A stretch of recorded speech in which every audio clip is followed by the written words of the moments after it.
So, you've got a big family, or lots of friends.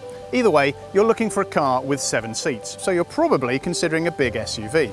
Maybe you're looking at the Hyundai Santa Fe or the Kia Sorento, or something a bit more premium, like the Land Rover Discovery Sport. Now, there's a new player in town. This is the Skoda Kodiaq, and it promises big space, driver appeal, premium quality, and lots of kit for a price that won't require you to get a second mortgage. It sounds too good to be true, but is it?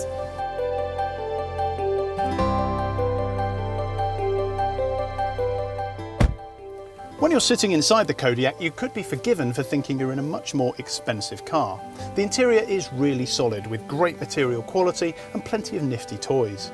All models get alloy wheels, 7 airbags and a touchscreen infotainment system, while higher-end models like this SEL get a bigger 8-inch touchscreen, keyless entry and start and full LED headlights. Head and legroom is generous in the first 2 rows, with enough room for most basketball teams to be able to spread out. For younger children, there are 2 ISOFIX child seat points in the second row. The third row is more compact, as you'd expect. Those extra seats are standard on the SEL and Edition models and optional on the SE models.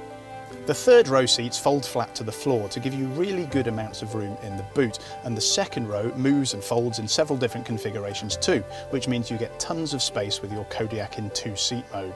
Skoda is also very good about including all sorts of clever little features in its cars, and the Kodiaq is no exception. We really like these folding door protectors and the umbrellas stored inside the front doors.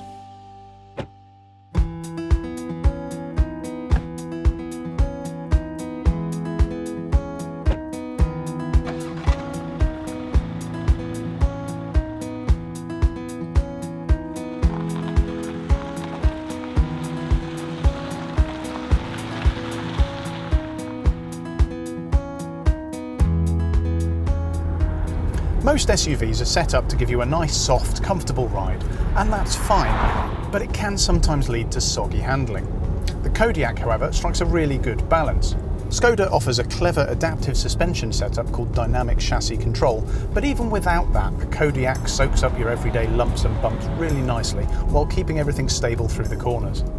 Both petrol and diesel engines are available with a variety of different power outputs.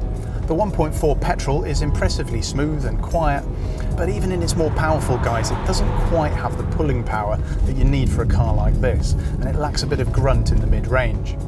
The larger 2-litre petrol is expensive, so we'd go for one of 2 2-litre diesels, which are much brawnier and better suited to this type of car. This car is the more powerful diesel with 187 brake horsepower, but unless you're towing stuff regularly, we think the 148 brake horsepower version is more than adequate.